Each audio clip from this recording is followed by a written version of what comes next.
Pagi ini saya mau bicara satu tema firman Allah tentang sepakat. Sepakat itu dua macam yang saya akan lanjutkan besok. Kita bahas dulu yang pertama, sepakat dengan Tuhan pagi ini. Lalu besok kita akan belajar tentang sepakat dengan sesama kita. Sepakat dengan manusia, dengan orang lain. Kita bagi dua. Sekarang kita belajar dulu sepakat dengan Tuhan. Saya akan mencoba menyampaikan sama saudara tentang bahwa betapa dahsyatnya, betapa powerfulnya, besar kuasanya ketika kita sebagai anak Tuhan, orang percaya, kita bisa bersepakat dengan Tuhan. Ya, janjinya, perkataannya, kalau saya sepakat Tuhan, itu dahsyat loh. Itu akan terjadi dan kita alami dalam kehidupan kita. Janji Tuhan kalau kita sepakat, tidak mungkin gagal. Pasti digenapi, pasti dinyatakan. Itu yang saya mau coba sampaikan sama saudara. Kita baca ayatnya dulu sebagai perenungan pendahuluan. Yohanes 17 ayat 21. Mari Bapak Ibu Saudara, kita akan sama-sama membaca ayat ini. Yohanes 17 ayat 21 ya. 2, 3. Supaya mereka semua menjadi satu, sama seperti Engkau ya Bapa di dalam aku dan aku di dalam Engkau, agar mereka juga di dalam kita, supaya dunia percaya bahwa Engkaulah yang telah mengutus aku. Situasi kondisi saat itu sebelum Yesus, atau saat Yesus mengucapkan ayat ini, adalah saat sebelum Yesus disalibkan, saat sebelum Yesus mati. Maka Yesus menaikkan doa ini, permohonan kepada Bapaknya. Apa doanya Yesus? Yesus berkata begini, supaya mereka semua, yaitu kita umatnya, anak-anaknya, menjadi satu. Kata Yesus, sama seperti Engkau ya Bapa di dalam aku dan aku di dalam Engkau, menjadi satu, agar mereka juga di dalam kita menjadi satu, supaya dunia percaya, dunia melihat, percaya bahwa Engkaulah yang telah mengutus aku. Apa yang kita bisa pelajari dari Yohanes pasal 17 ayat 21? Gini saudara ya, bahwa ayat ini berkata begini, kalau kita anak-anaknya, kalau kita orang-orang yang percaya kepada Yesus ya, kita ini bisa unity. Kita ini bisa bersepakat, kita ini bisa bersatu. Ketika kita anak-anaknya bersehati, apa yang terjadi? Nama Tuhan akan dipermuliakan. Kalau kita orang percaya kepada Tuhan, anak-anak Tuhan, kita unity, kita bersepakat, bersehati, bersatu, apa yang terjadi? Nama Tuhan dipermuliakan. Tahukah saudara, saya coba beritahu kepada saudara bagaimana caranya, atau apa yang kita lakukan, bagaimana caranya supaya lewat kehidupan kita nama Tuhan dipermuliakan. Bagaimana caranya supaya dunia bisa melihat Yesus itu hidup, Yesus itu berkuasa lewat hidup kita. Bagaimana caranya? Kita unity, kita bersatu. Saya coba tunjukkan satu contoh di perjanjian lama tentang bagaimana sih unity. Bentuknya unity itu, kompak sehati itu seperti apa? Ya, bersatu, bersepakat seperti apa? Coba kita lihat satu contoh yang otentik dalam perjanjian lama. Salah satunya ayatnya dalam Amos pasal 3, di ayat yang ketiga saudara ya. Mari Bapak Ibu Saudara, kembali saya ingin kita baca ayat ini. Amos pasal 3 ayat 3, 2, 3. Berjalankah dua orang bersama-sama jika mereka belum berjanji? Ayat ini bentuk pertanyaan. Kitab Amos, Nabi Amos berkata, bisa berjalankah dua orang bersama-sama jika mereka itu belum berjanji? Menurut jawaban saudara bagaimana? Nggak bisa lah. Bagaimana pasangan bisa berjalan bersama mau menikah? Bagaimana yang namanya bos sama pegawai, atau orang tua dengan anak, atau sahabat dengan sahabat bisa jalan bareng-bareng bersama kalau tidak ada perjanjian? Dan menariknya, kata sepakat kata berjanji di sini dalam terjemahan bahasa Inggrisnya, dalam terjemahan King James Version, kata berjanji di situ Anda bisa lihat di screen itu disalin dengan kata agree, be agree, bersepakat. Agree itu artinya adalah sepakat, setuju. Ya, bagaimana seorang laki dan perempuan bisa menjadi pasangan hidup suami istri kalau nggak sepakat? Sepakat dulu hatinya, baru bisa melangkah di pelaminan, datang di gereja, diberkati jadi suami istri. Kalau nggak sepakat dulu hatinya, nggak bisa jalan bareng, nggak bisa unity atau agree, nggak bisa. Bagaimana ceritanya? Nggak ada ceritanya yang namanya bos, ya. Sebuah pemilik perusahaan, bosnya dia itu bisa kompak dengan pegawainya kalau nggak sepakat dulu. Bagaimana bisa maju usaha kalau nggak sepakat bos sama pegawai? Nggak bisa. Begitu juga dengan keluarga. Begitu juga kita dengan sahabat kita. Kita sebagai pasangan hidup sepakat dulu baru bisa maju jalan bareng.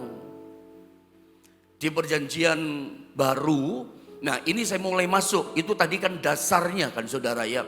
Nah di perjanjian baru ada satu ayat yang sangat populer, saya yakin kita hafal ini ayat, tapi tidak ada salahnya selalu pakai bahasa begini untuk kita ulang kembali tentang hidup sepakat dengan Tuhan seperti apa. Sepakat dengan Tuhan itu ada contoh ayatnya, Matius 18, itu khususnya ayat 19, tapi saya lengkapi, kita baca turun ke bawah ayat 20. Saya baca ayat ini atau kita baca ayat 19-nya sama-sama, lalu 20 saya nanti yang baca ya. 19-nya mari sama-sama kita baca, Matius 18 ayat 19, 2, 3. Dan lagi aku berkata kepadamu, jika dua orang daripadamu di dunia ini sepakat meminta apapun juga, permintaan mereka itu akan dikabulkan oleh Bapakku yang di sorga. Saya lengkapi ayat 20 saya baca. Sebab di mana dua, ya itu minimalnya adalah dua, namanya sepakat mesti minimal dua atau tiga orang atau lebih gitu ya, berkumpul dalam namaku, di situ aku ada di tengah-tengah mereka. Ayat ini menggambarkan, ayat ini berbicara tentang sepakat dengan Tuhan itu dahsyat. Saya mau coba sampaikan sama saudara yang namanya the power, ya, yang namanya agreement, ya. Kekuatan sepakat itu powernya sangat dahsyat, kekuatannya besar gitu. Ketika kita manusia hidup di dunia bisa bersepakat dengan Tuhan. Ayat ini berkata begini ya, luar biasa ya. Kalau di dunia ini ada dua orang saja bisa bersepakat, ya. Itu mungkin saya besok banyak bicara di situ.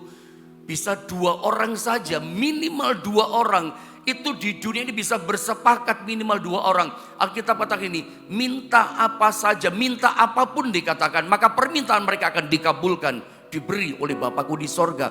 Ini Yesus loh yang ngomong. Ayat ini jelas menunjukkan, mengajar kepada kita kuatnya, dahsyatnya, besarnya, hebatnya kuasa sepakat. Terutama sepakat dengan Tuhan. Dua orang bisa bersepakat dengan Tuhan. Makanya di bawahnya dikatakan 2 atau 3 orang berkumpul dalam nama Yesus, memanggil nama Yesus, aku ada di tengah-tengah mereka, aku hadir di tengah-tengah mereka.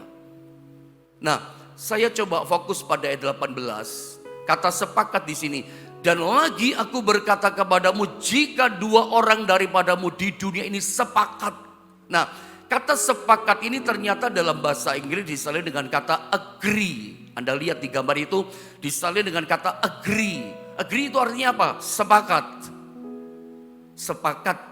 Apa sih artinya sepakat? Di dalam terjemahan bahasa Yunani, bahasa Greka, kata sepakat itu disalin dengan kata sumponio. Saya suka menjelaskan kata ini. Sum itu artinya bersama-sama, ponio atau pon. Kita sering dengar kata pon. Pon itu suara atau bunyi. Ya, makanya sumponi itu gambarannya adalah orang bermain musik. Itu paling clear dan paling jelas.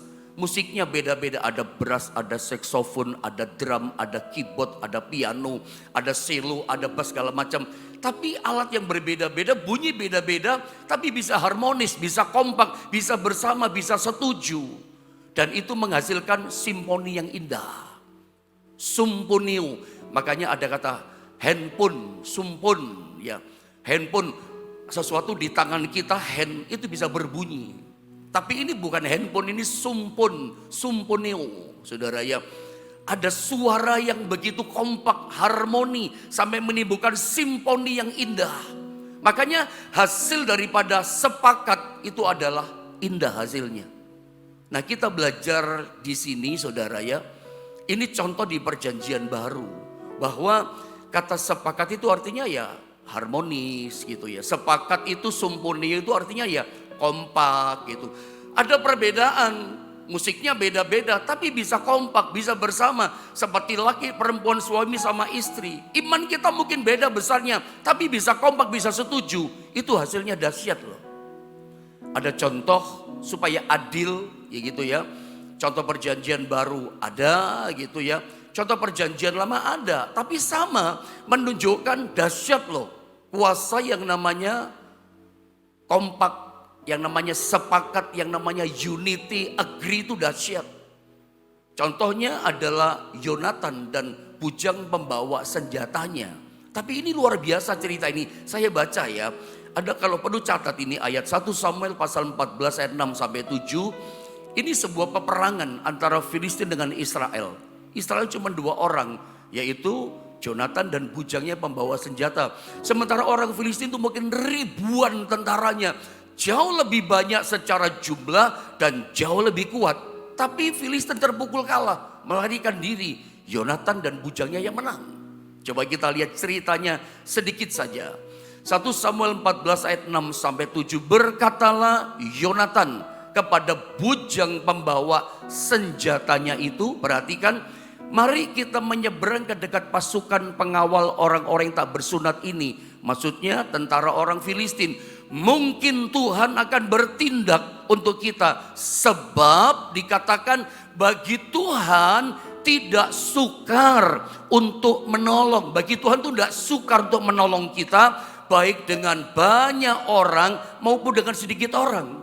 Yonatan punya keyakinan ini dengan bujang pembawa senjata. Kalau Tuhan tolong kita, itu mudah. Mau pakai banyak orang keroyokan bersama kolektif, maupun sedikit orang, 1-2 orang saja. Kalau sepakat, oh Tuhan bisa tolong kita. Tuhan itu sanggup, tidak ada yang sukar, tidak ada yang sulit. Gitu. Makanya ayat 7 ini, apa jawaban bujang pembawa senjata? Lalu jawab pembawa senjatanya itu kepadanya. Lakukanlah niat hatimu itu. Dikatakan apa? Sungguh aku sepakat. Sungguh aku setuju. Sungguh aku bersehati. Ya, setuju. Sepakat itu salah satu artinya adalah aku setuju. Aku percaya, aku setuju. Dan hasilnya apa? Nanti kalau kita lihat cerita ini secara runut, mereka menang. Terpukul kali itu orang Filistin, kok bisa? Di sini kita belajar bahwa Tuhan tuh kalau menolong kita itu ajaib. Dia bisa bereskan masalah kita. Mau pakai banyak orang, bahkan sedikit orang pun, bahkan 1 orang pun kalau sepakat, oh bisa menang. Bisa beres masalah kita. Saya pernah cerita sama jemaah di Jombang, cerita saja, ini sedikit saja. Dulu papi saya almarhum pernah cerita di daerah Nganjuk sana ada sebuah gereja tahun 80-an. Ada sebuah gereja itu lokasinya tusuk sate. Gereja ini gereja zaman dulu ya. Gereja ini gereja sangat sederhana. Lantainya tanah, temboknya dari gedek, dari bambu yang dianyam. Lalu atapnya dari daun belarak, daun kelapa yang dirapetin. Kalau hujan tempias masuk, gak nyaman kalau ibadah. Begitu lama jemaat dan gembala berdoa supaya bisa renovasi gereja. Akhirnya swadaya dari dana jemaat, karena belum ada donatur yang membangun itu gereja. Sederhana direnovasi, lantai tanah jadi cor semen, dindingnya direnovasi lumayan lah. Separuh tembok, separuh gedek, separuh bambu lagi. Tapi atapnya pendeta katakan siapa yang mau menyumbang genteng silakan. Baru boleh, lama boleh, yang penting ukuran sama. Terpasang. Ketika dipasang dari jauh kayak papan catur, lama baru saudara ya. Tapi puji Tuhan, itu jadi renovasi yang cukup lumayan, cukup bagus bagi mereka tahun 80-an saat itu. Gereja di daerah itu. Daerah Nganjuk itu saudara ya. Dan ternyata cuma 3 bulan sempat dipakai. Sempat merayakan Natal. Senang sih. Karena itu tusuk sate kan. Jadi kayak pengkolan begitu ujungnya persis. Mau belok kiri. Ada truk engkel saja sebetulnya. Remnya blong atau kecepatan gitu mau belok. Nabrak itu gereja. Roboh itu gereja. Karena kan enggak permanen ya. setengah tembok setengah gedek, dan mungkin kayunya kurang kuat, roboh itu gereja. Sopirnya melarikan diri. Ini saya cepatkan ceritanya. Ternyata rumah daripada bosnya itu nggak jauh dari lokasi gereja yang roboh itu. Nggak lama kemudian bosnya datang, karena sopirnya beritahukan nabrak gitu. Bosnya datang tanya sama penduduk, Pak, ini gudang apa yang roboh? Si penduduk katakan, bukan gudang kok, ini gereja yang roboh. Engkaunya ini kaget, saking jeleknya itu gereja dianggap gudang. Engkau ini kaget, dikatakan yang ditabrak roboh itu gereja. Dia kaget, terkejut dan tergerak. Kalau cuman kaget tok percuma, dia tergerak. Dibangun loh gereja itu. Full tembok, lantainya dikasih keramik, gentengnya genteng karang pilang tahun 80 paling terkenal, bahkan sonya pun diganti. Begitulah kira-kira ceritanya. Pada waktu roboh itu saudara, pendetanya nangis. Saya ingat itu kata. Pendeta itu nangis berkata, Tuhan kenapa kau robohkan ini gereja? Saya berpikir sampai hari ini Tuhan memang kayaknya sengaja diizinkan roboh. Karena pendeta gak mampu bangun, jemaat gak mampu bangun, gereja jadi bagus. Ya, akhirnya Tuhan yang bangun. Bukan tidak pakai banyak orang, cukup satu orang loh. Tuhan itu kalau tolong ya, kadang kasih berkat, kasih mujizat, kasih keajaiban. Kadang gak perlu keroyokan kolektif banyak orang. Ayo sini donatur. Satu saja yang datang di situ dengan cara Tuhan. Dia bangun gereja jadi bagus, soundnya dikasih bagus, dan seterusnya. Itu cuma satu contoh yang saya coba sodorkan sama saudara. Ini loh Tuhan. Sehingga seirama dengan perkataan Yonatan kepada bujangnya. Tuhan itu kalau tolong kita, berkati kita, kadang gak pakai banyak orang, sedikit orang pun jadi. Itu. Asal apa? Sepakat, saya setuju, saya percaya. Jadi loh saudara. Tuhan itu ajaib. Yang penting biarpun sedikit orang, satu orang pun kalau hatinya sama dengan hati Tuhan, selesai. Dan saya berpikir, saya renungkan sampai hari ini, wih ajaib ya Tuhan. Kadang di depan mata kelihatannya masalah besar yang datang. Badai besar datang sama kita, hantam kita sampai roboh rasanya kita. Makanya jangan ngomel dulu. Kalau dihantam badai, memang kita nangis pasti susah. Tapi jangan bersukut-sukut nyalakan Tuhan. Tuhan kok gini Tuhan. Percaya semua yang terjadi pada kita tidak ada kebetulan. Hidup kita orang percaya di tangan Tuhan. Ternyata di balik badai yang besar itu, robohnya itu, Tuhan sendiri yang datang bangun lebih megah, lebih kokoh, lebih kuat, lebih dahsyat. Tuhan kita dahsyat dan luar biasa. Kadang tidak pakai banyak orang, sedikit orang pun beres dan menang.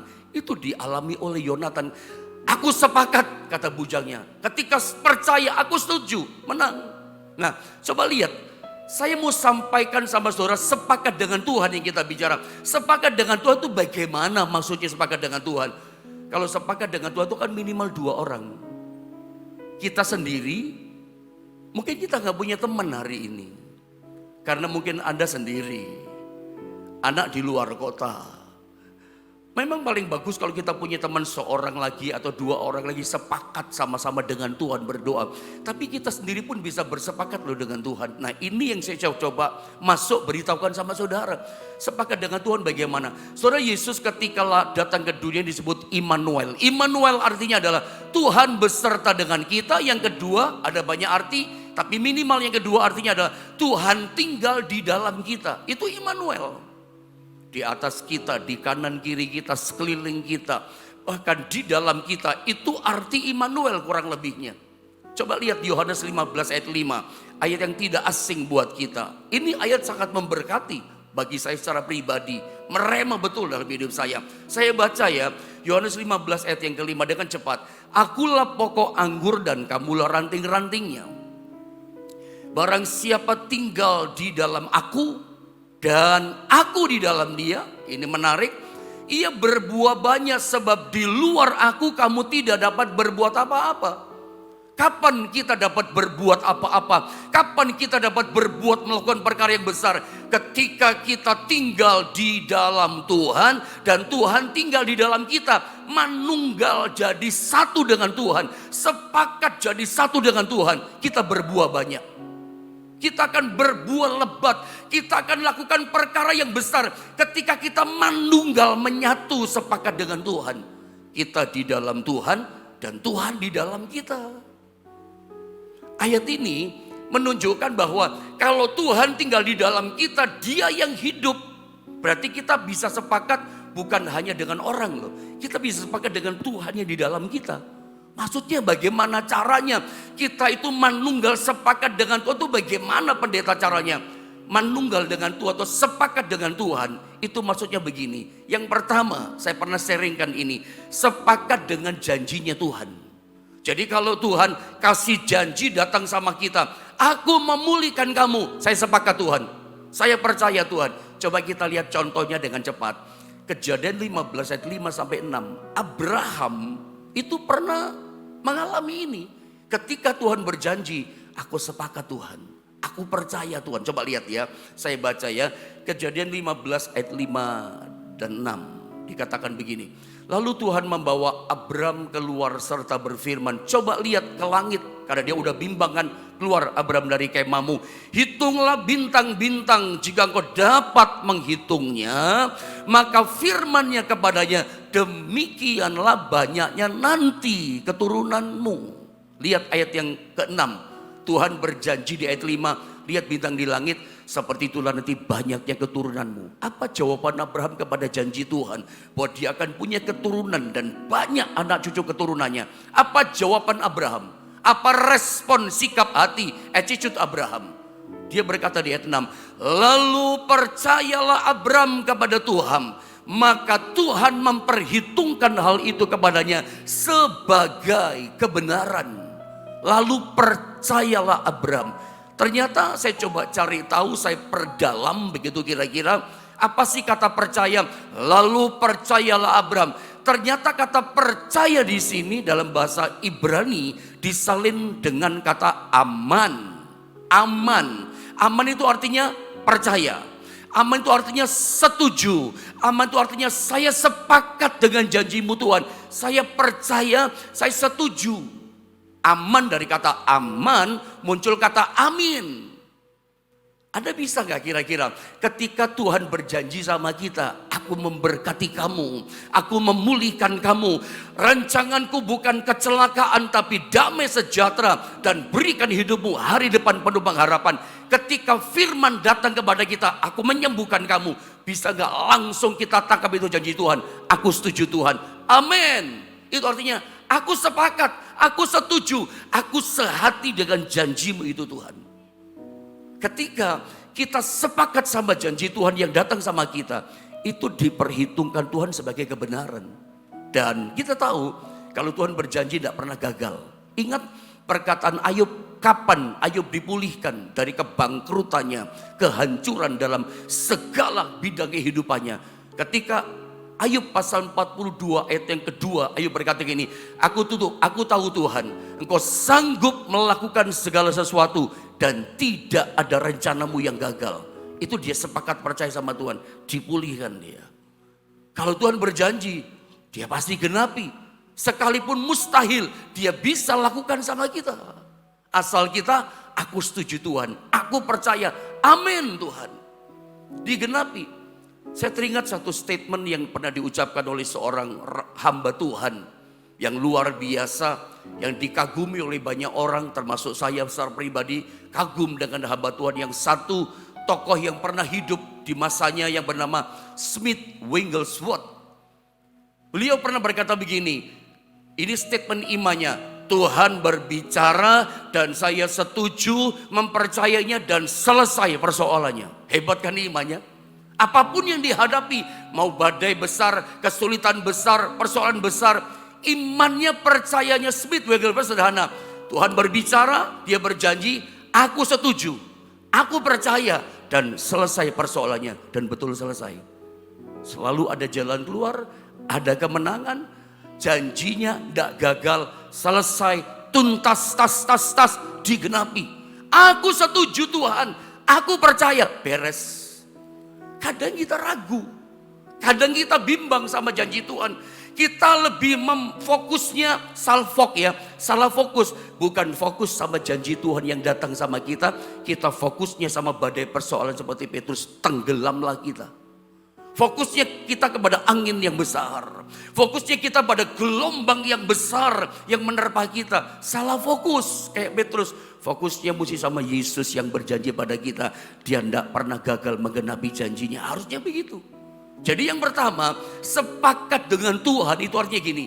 Amin Tuhan, aku sepakat dengan janjimu. Aku setuju, aku percaya kepada janji Tuhan. Kita sepakat. Hari ini, selama ini kita banyak menerima janji Tuhan. Sepakat enggak sama janji Tuhan, saudara? Setuju enggak sama janji Tuhan? Atau pikiran Anda macam-macam, berpikir negatif. Mana bisa, mana mungkin. Kayaknya enggak bisa deh. Itu namanya tidak sepakat.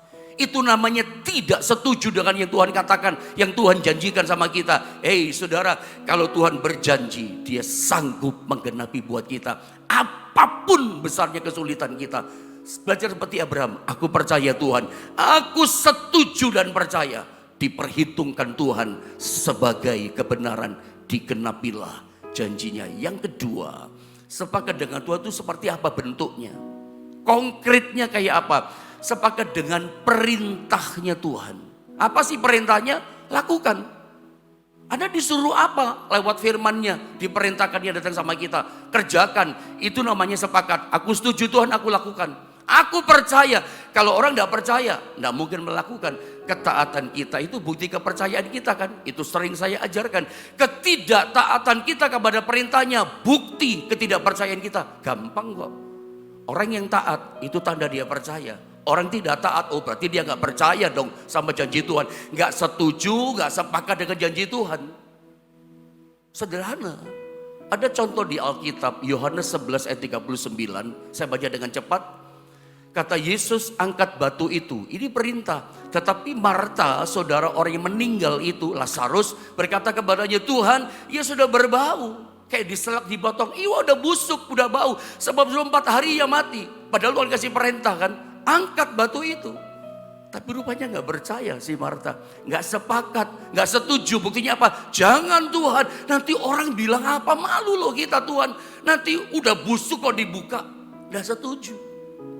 Tapi lihat kemudian Yesus kasih kekuatan sama Marta. Ayat 40-nya. Jawab Yesus kepada Marta secara khusus. Kepada kita juga pagi ini secara khusus. Bukankah sudah kukatakan kepadamu? Jikalau engkau percaya, sepakat, setuju, percaya, bisa berkata amin Tuhan kepada perintahmu, engkau akan melihat kemuliaan Allah. Ketika Marta, ya Tuhan aku sepakat Tuhan. Hei Lazarus, marilah keluar. Yang mati hidup dan bangkit lagi. Kapan terjadi? Ketika sepakat.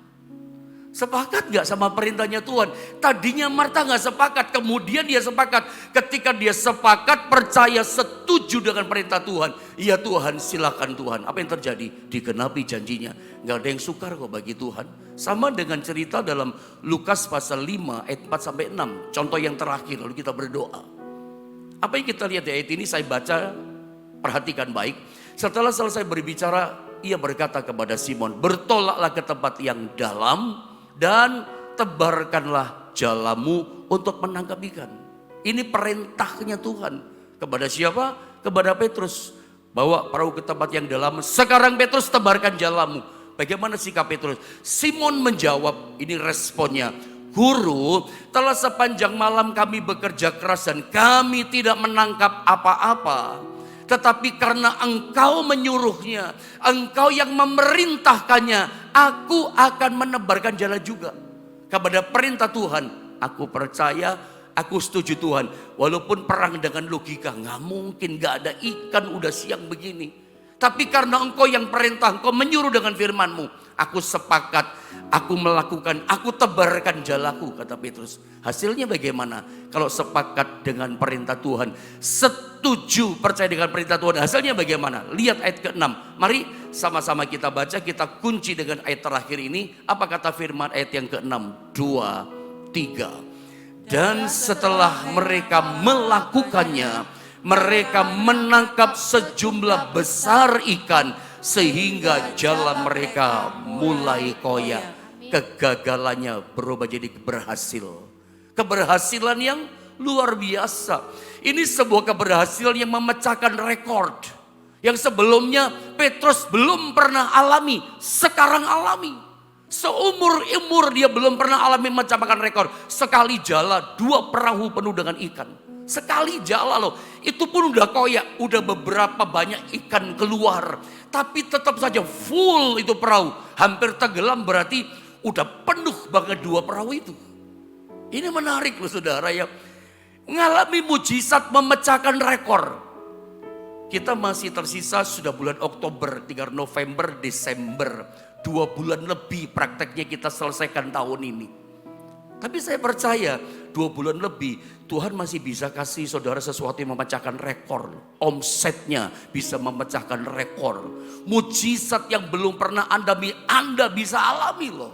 Kapan? Ketika Anda sepakat sama janjinya. Yang kedua, Anda sepakat dengan Tuhan dengan apa? Dengan perintahnya. Perintahnya pasti beda-beda. Kepada saya, perintahnya kepada saudara pasti beda. Kepada Petrus perintahnya apa? Bawa perahu tempat yang dalam, tebarkan jalamu. Perintah kepada kita mungkin mengampuni. Perintah kepada kita mungkin memaafkan. Perintah kepada kita mungkin apa lagi saudara? Tinggalkan dosa, kejahatan. Tanpa sadar ada kejahatan di kita, tinggalkan itu. Ada perintah apa sama kita? Karena firman bisa datang tiap hari.